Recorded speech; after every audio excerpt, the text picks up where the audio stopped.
are these car prices so high? Well, first we're going to take a look at the 1971 release 442. Obviously this is a straight up muscle car from 1971 in a year where there were not a lot of muscle cars other than the spoiler series. All the rest were fantasy cars, so that's what I would suppose. But if you actually know, put it down in the comments. What do you think is the reason these are so expensive?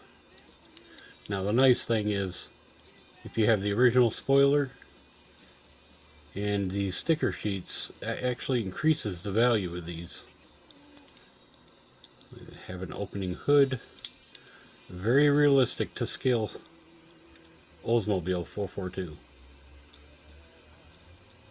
Then just after this, so this only lasted for a year or two, and then they changed it over to the police cruiser.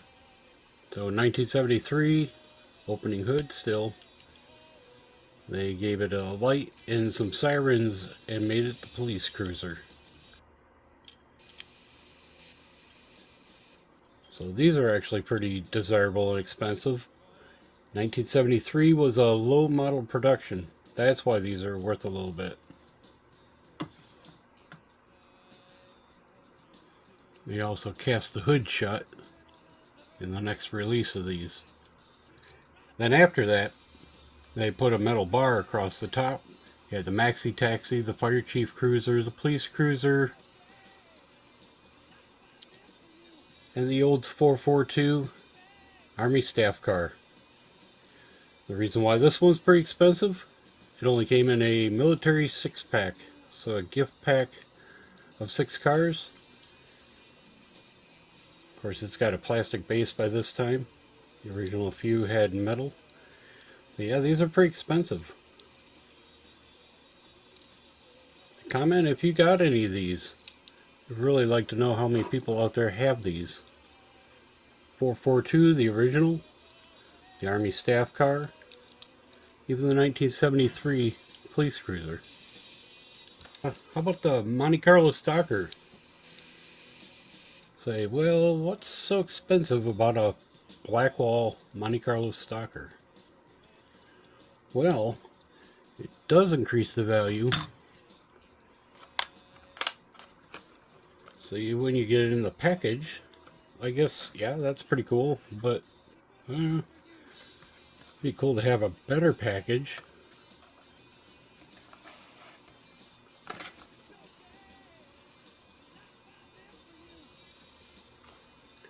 But then when you get the Japanese packages, they actually command a bit of a premium over the regular car.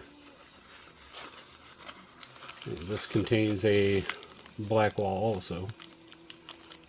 There are 2 colors available, regular yellow and lemon yellow, so the lighter color yellow. But yeah, you get even more fantastical than the Japanese box.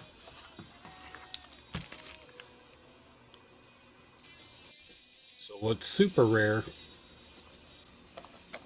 is the Japanese blister pack. These command quite a premium. They're very rare. It's kind of a transition in between the boxes and the normal blister cards. So if you find these Japanese blister packs, they are extremely rare and expensive. And I just happen to have its counterpart, the Pino, with it.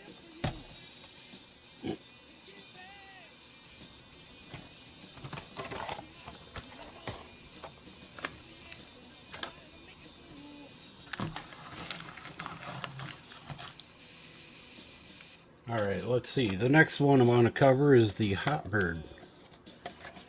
The Hotbird is actually pretty expensive, even this package. The Flying Colors. Came out in 1978, new model. And it was available pretty much in black, like the Bandit. Very popular. Smokey and the Bandit actually made this a pretty popular car. So you have the 1978 Flying Colors, the 1979 Patch Card, the 1980 Grease Gremlin card.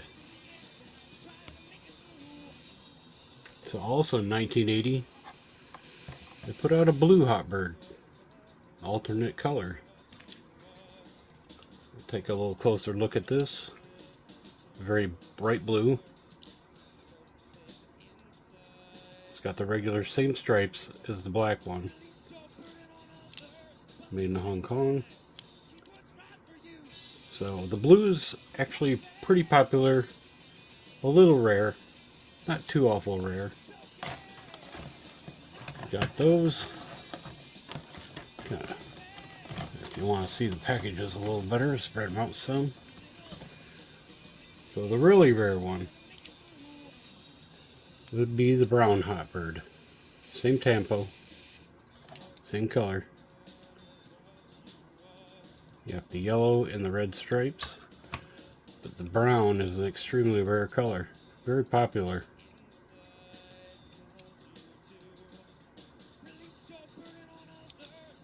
Also made in Hong Kong, 1980.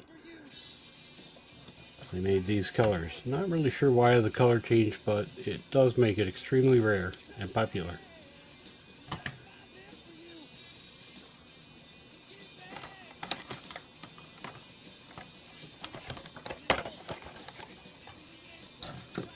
Well, comment down below if you've seen one of these or if you have one. How much do you think these are worth in this condition?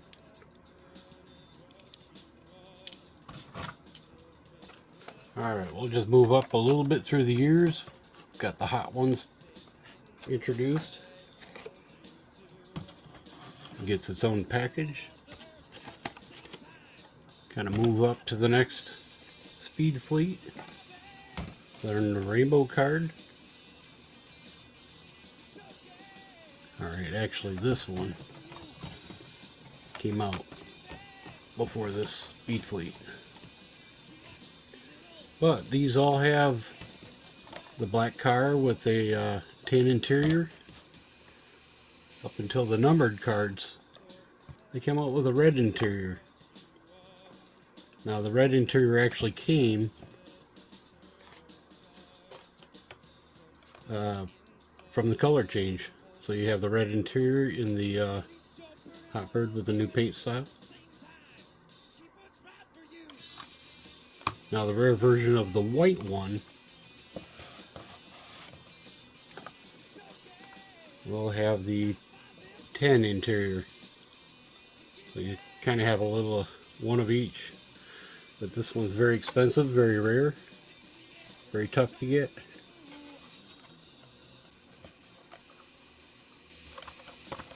But if you find the black one with the tan interior and number 37 card, that's also pretty rare.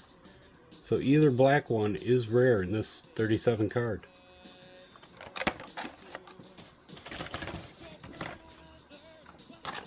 Alright, next one we're going to kind of look at the Poison Pino. This one's the 1980 version, but it was released in 1976 as a red line. Obviously this one came out of the Larry Wood collection. Set it up right there. And you're thinking, what's so special about that? It's just the Poison Pino. Well, they did a Speed Machines version of it in red. This one happens to be very desirable. Not exceptionally rare, but very popular. Poison Pino in red from the Speed Machines 1983 version. They all have the same back on them. No list of what cars. But there's actually a lot of popular cars in this series. Here's a pretty expensive one also. The Super Van in red from the Speed Machines.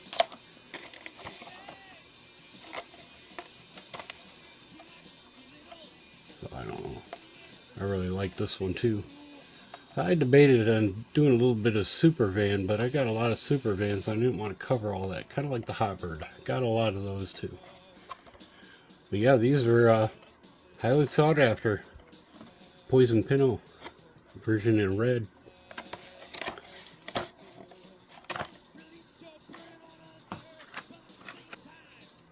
Next one we're going to talk about is the Spoiler Sport. I'm sure you're all familiar with the Spoiler Sport. 1977, came out in red lines. Newer versions have a parachute and one big back window instead of a split. But did you know they actually made a pink one in Mexico?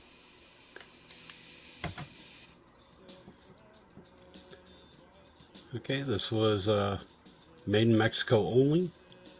That is why this one's super rare. I don't know if you think this. Do you think this is going to go up in value or go down in value? Where do you think this one lies on the money? Any ideas?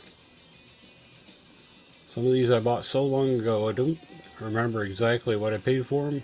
I don't even know what they're worth now. I just know they're worth a little bit of money, and they're extremely rare and hard to find in this condition.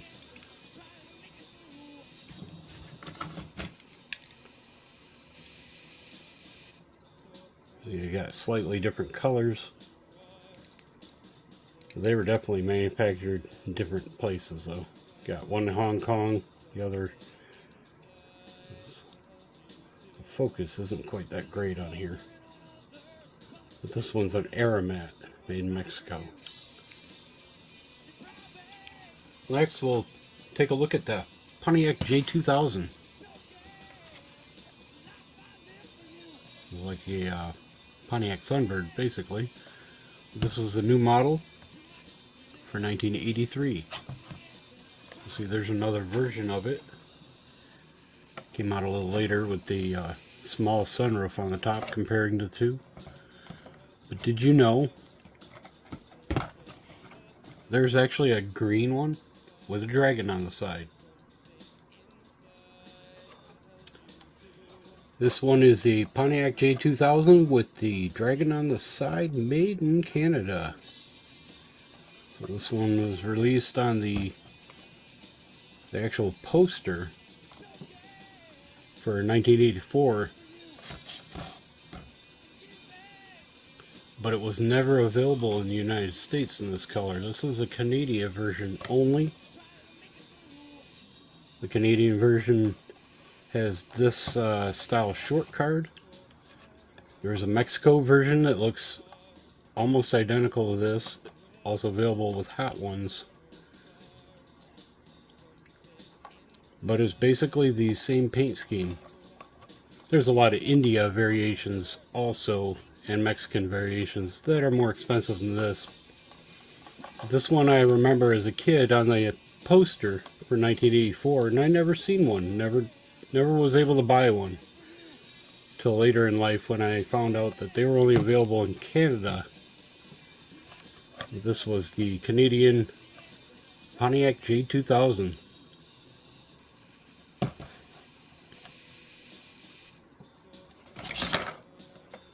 If you're aware, they did the Megaforce series from the motion picture 1982. There's some variations in these. This personnel carrier is what this one's called, but we know it's the Bronco. Came with either brown bikes or chrome bikes in the back. You had the Mega Destroyer 1 and 2. It basically just has a little rocket launcher. Then you have the battle tank.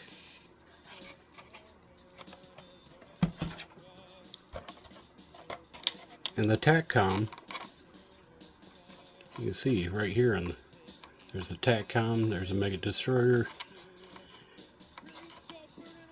Well, there's one more thing. I mean, they even made the vertibird for the Megaforce.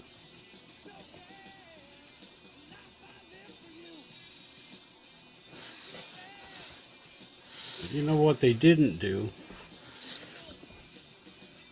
Even have the TACCOM right there in the picture. For some reason. Oh yeah, here's how it worked. This for some reason, there is something missing. What is the prominent piece from this Megaforce movie? Yeah, there's a bike. Here, we'll just take a look at this Megaforce. Here's the guy that flew the bike.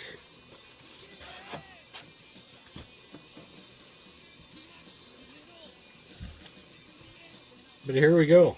The prominent piece of the set is this bike.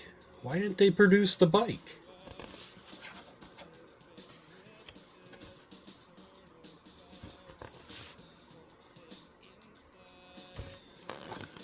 The bike is the most prominent part, other than the actor. Well, they actually did.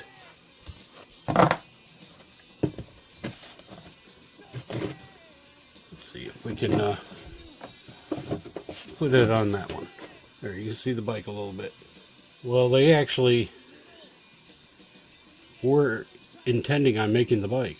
Here is the Megaforce motorcycle.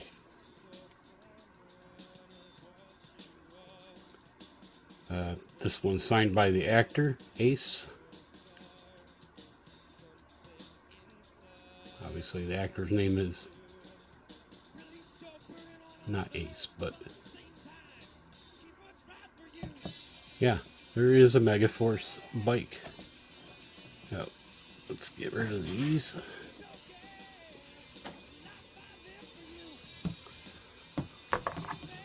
Bike up there. Alright, here's their certificate. This is what it says. So according to this, they made 6 of them, just in case they ever change their minds in marketing and use it as a later date. For some reason, they did not. Probably because the movie wasn't as good as they had anticipated. But that's the certificate of authenticity from Bob Rosa's. It's getting a little yellow, isn't it? But yeah, they actually made the bike. So I don't know what you think this one's worth. You ever seen this before? Just put a comment down there. Let me know how many people you know have got these. Now, Chris Walker did make some reproductions of these. This is the original. This is not a Chris Walker reproduction. But those are very nicely made too, so they represent pretty well. Check out the next one. This is going to be the turbo heater. This one was a new model 1984, died at Daytona, and they just has an opening hood too. This one does not open very easy. Made in Hong Kong. Actually, this one's in Malaysia. So, but they were first released in Hong Kong and then Malaysia. So what's so special about that one? Well, really nothing. But I do have some that are. Alright, let's put this one up here. It's a very nice car. This one right here, well, it's missing a hood. And the windows are blue. What sort of nonsense is this? Well, this is a pre-production prototype. See, the paint color doesn't even match.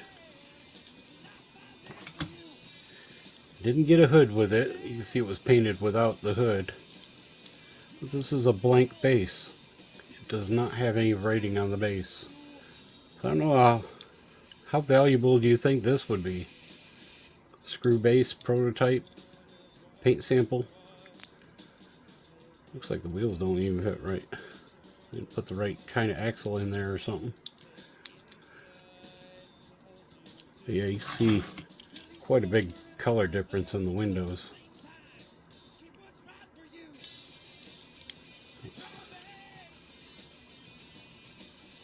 So there's no writing on the bottom at all. Well, what do you think would be more valuable than that? Blank base. Prototype. I tell you what, have an actual resin prototype from the poster. This is the poster car. See, it's not made of metal. It's got glued on wheels. It was cast out of resin and hand painted. Cost quite a bit of money to hand paint this. But yeah, it's on the 1984 poster as a new model. And this car with all these big wheels, go check your 1984 poster. These is your poster car. Yeah, pretty cool. I don't know how much do you think this would be worth? I really don't know. It's worth a lot to me. You can see that the all this is hand painted. This is a pad print tampo. There is a difference. You can see the stroke marks in here just a little bit. Actually, it's really hard to tell on the camera, but there are stroke marks in the white part. They're very detailed when they did these photo cars, because they were going to be photographed for the catalogs. Well, tell me what you think in the comments is going to be the next big thing, the next big collectible, the next high dollar that you wonder, why are they costing so much? Let's see if these other ones will ever come down in price.